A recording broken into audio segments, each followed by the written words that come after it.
Bonsoir à toutes et à tous et bienvenue dans la grande édition du soir sur la télévision Maranatha Bénin. Voici pour vous le sommaire. Clap et fin de la conférence internationale sur la croissance de l'Église au Temple Mouridia des Assemblées de Dieu. Ce dimanche 26 avril 2026, les brebis de cette bergerie et divers invités ont marqué de leur présence à l'événement.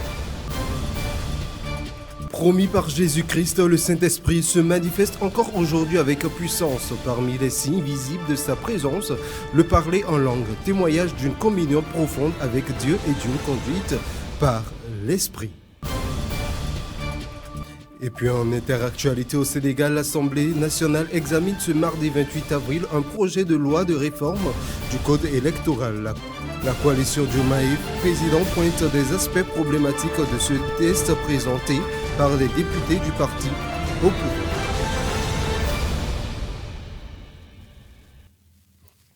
Quand l'ennemi viendra comme un fleuve, l'Esprit de l'Éternel le mettra en fuite. Ésaïe 59, verset 19. Bonsoir à toutes et à tous et bienvenue dans ce journal promis par Jésus-Christ. Le Saint-Esprit ne se manifeste encore aujourd'hui avec puissance. Parmi les signes visibles de sa présence, le parler en langue, témoignage d'une communion profonde avec Dieu et d'une conduite par l'Esprit. Le pasteur Martin Clobo, pasteur de l'Église évangélique des Assemblées de Dieu, Temple d'Apakpa, nous éclaire ici sur le rôle du Saint-Esprit et la portée spirituelle du parler en langue dans la vie du croyant.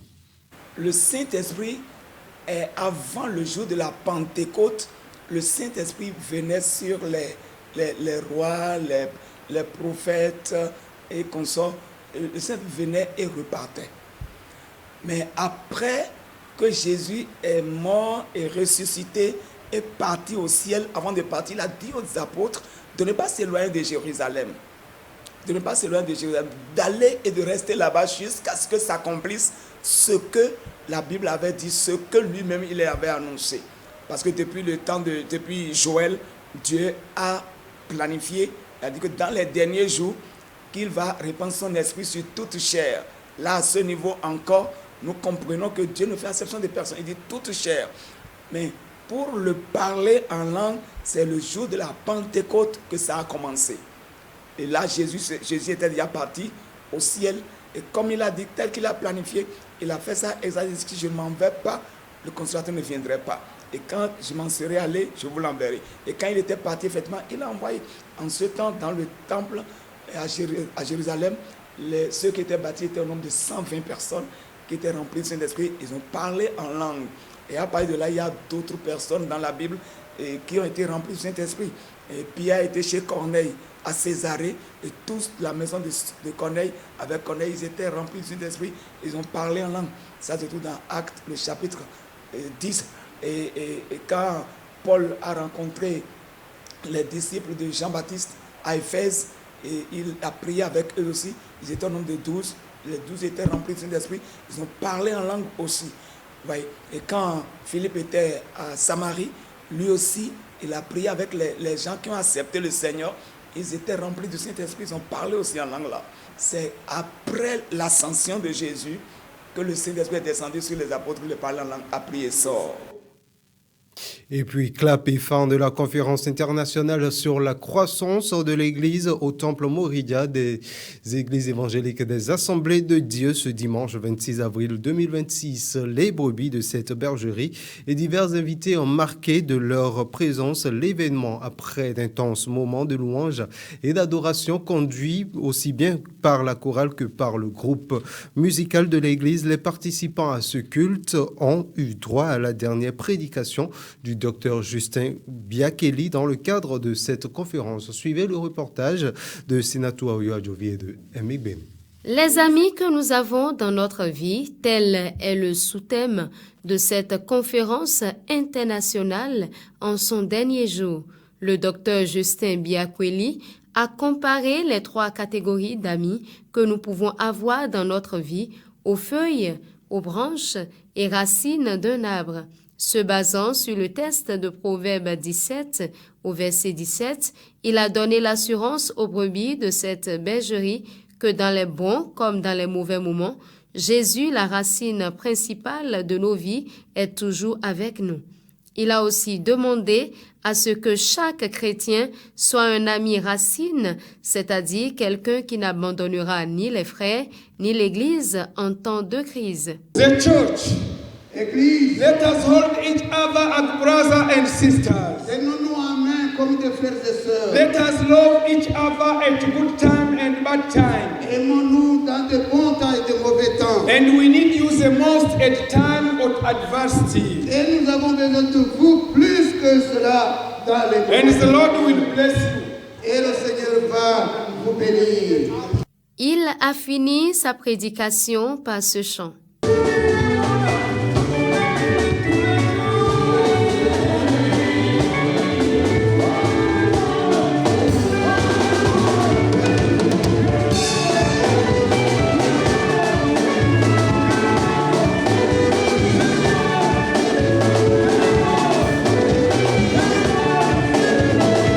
Équipé pour remonter la pente, loin de l'amertume, la rancune, la haine, due au temps de crise, quelques personnes ayant participé à ce culte apothéose s'expriment.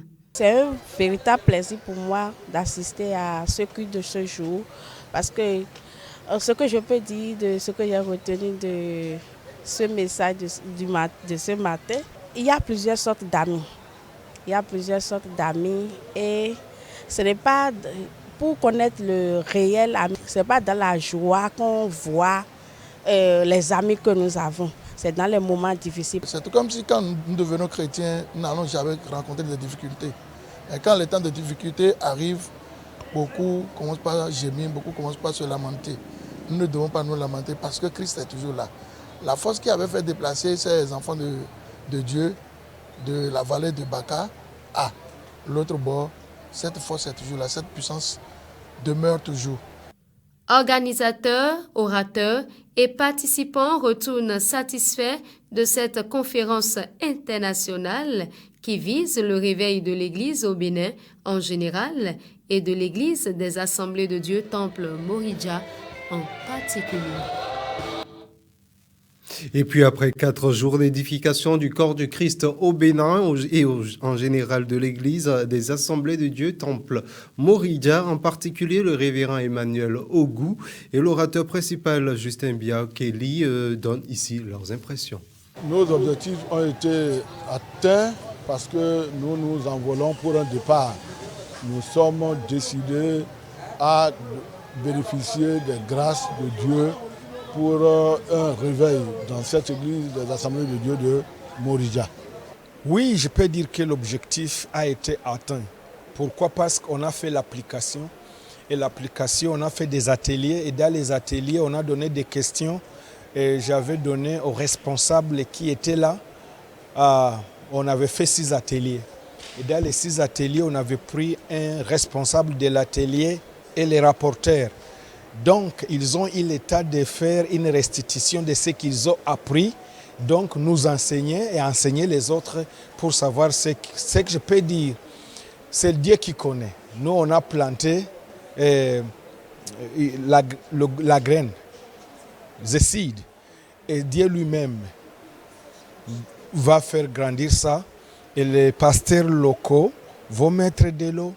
Et les membres, ce n'est pas seulement le travail du pasteur, c'est le travail de tout le monde. Un quart de siècle de ministère de prédication, de rayonnement spirituel célébré dans la reconnaissance. La mission internationale de la gloire de Christ a marqué ce dimanche 26 avril 2026 ses 25 ans d'année ou ses 25 années d'existence à travers un culte d'action de grâce ponctué de chants de prédication et d'actions honorifiques. Retour sur cette célébration dans ce reportage. Dans une atmosphère de ferveur, le temps d'une célébration chargée d'émotions a été donné. Les fidèles venus nombreux communient dans une même action de grâce pour saluer la fidélité divine pour ses 25 ans d'existence.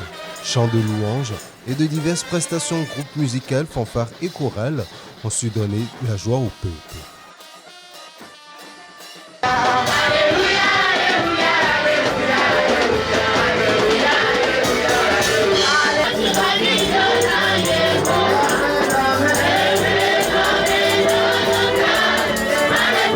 Ici, chaque voix veut raconter la grandeur de Dieu, chaque pas de danse devient un témoignage vivant.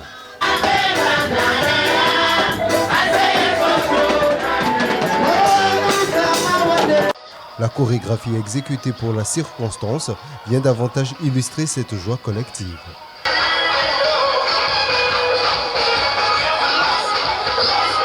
Point culminant de cette célébration, la prédication basée sur le thème « Ton temps de gloire ». L'un des secrets de la connexion surnaturelle, c'est l'état de ton cœur. C'est pourquoi David a dit dans Proverbe 4, verset 23, il dit garde ton cœur plus que toute chose. Parce que de lui viennent les sources de la vie. Mais tu as une grande destinée. L'assemblée tous d'un même cœur se souhaite un joyeux anniversaire.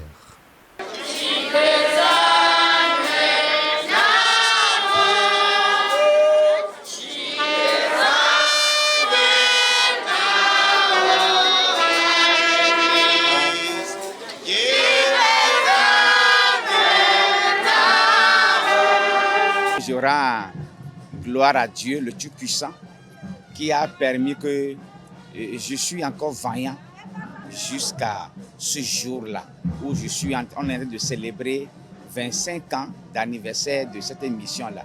Là, je suis débordé de la joie parce que ceux avec qui j'ai commencé, qui ont aussi ouvert leur propre mission, la plupart ne sont plus là aujourd'hui. Mais Dieu a permis que je sois là, donc je suis très content, très ravi, très content. Je remercie l'Éternel, je vais dire que j'ai vu beaucoup de choses. La gloire de Dieu, la manifestation de Dieu, la délivrance, l'élévation, la grandeur, j'ai beaucoup vu. Et je remercie l'Éternel qui ne nous a pas oublié cette église de la mission internationale de la gloire de Christ et les pasteurs, tous les hommes de Dieu, nous sommes nombreux. Et certains sont déjà partis, que c'est notre génération qui est maintenant là. Et c'est à notre génération que la fête là a lieu. Je suis très content. Je suis ravie, je suis très contente que Dieu nous a protégés. Dieu a veillé sur tout un chacun de nous jusqu'à cette 25e année. Et ma joie est tellement débordée. Parce qu'il y a certains ministères qui ne durent même pas 2 ans, qui ne durent même pas 5 ans. Certains même, c'est au cours de leur ministère qu'ils tombent, ils meurent. Mais lui, Dieu l'a préservé en tant que le leader, en tant que notre fondateur. Dieu l'a préservé jusqu'à ce qu'il a pu faire ses 25 ans de ministère. Après 25 ans de ministère, la mission internationale de la gloire de Christ affiche ainsi sa volonté de poursuivre son œuvre. Une célébration anniversaire qui sonne à la fois comme un témoignage au passé et un engagement renouvelé pour l'avenir. Hors de nos frontières béninoises, à présent au Sénégal, la coalition Diomaye Faye, président, critique une réforme électorale jugée favorable à Ousmane Sonko. Au Nigeria, 29 morts dans une attaque armée en Adamawa. Et en Australie, un projet de loi veut contraindre Meta, Google et TikTok à rémunérer les médias sous peine de compensation financière. La compilation du Monde en bref, c'est avec Félicité Beautemps. Au Sénégal, l'examen du projet de réforme du code électoral à l'Assemblée nationale suscite des tensions. La coalition Diomaye, président, pourtant proche du pouvoir, s'aligne en partie sur les critiques de l'opposition et dénonce un texte porté par des députés de PASTEF.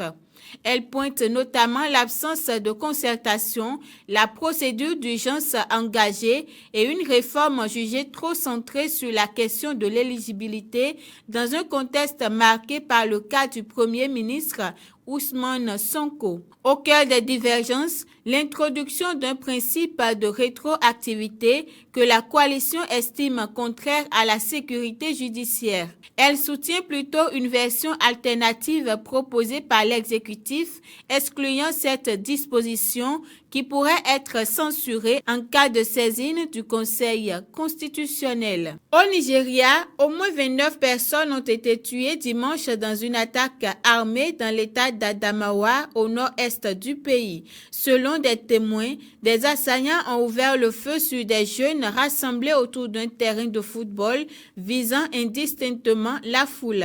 Le gouverneur Amadou Oumarou Fentini a confirmé le bilan et pointé la responsabilité du groupe djihadiste Boko Haram. Mais l'attaque a été revendiquée par l'État islamique en Afrique de l'Ouest qui affirme avoir ciblé des civils et incendié des habitations ainsi qu'un lieu de culte. En Australie, le gouvernement a présenté mardi un projet de loi visant à contraindre des géants du numérique comme Meta, Google et TikTok à conclure des accords de rémunération avec des médias. À défaut, ces plateformes devront verser une compensation financière. Le test suscite déjà des critiques, certaines entreprises dénonçant une exclusion jugée arbitraire d'auteurs comme Microsoft, Snapchat et OpenAI. Selon l'université de Canberra, plus d'un Australien sur deux s'informe désormais via les réseaux sociaux. Le projet est soumis à consultation publique jusqu'en mai avant un examen attendu au Parlement dans le courant de l'année. C'est donc ici que s'achève ce journal du soir sur la télévision. Maranatha Bénin, mesdames et messieurs, merci de nous avoir suivis. N'oubliez pas, vous pouvez également retrouver l'intégralité de cette édition sur nos canaux digitaux YouTube, Facebook, TikTok, Instagram et X. Et derrière moi, justement, à 20h, votre programme d'enseignement sur la télévision Maranatha Bénin, suivi de votre film à 21h, Chambre haute. Très bonne soirée à vous. Portez-vous bien. Bonsoir chez vous et que Dieu vous bénisse.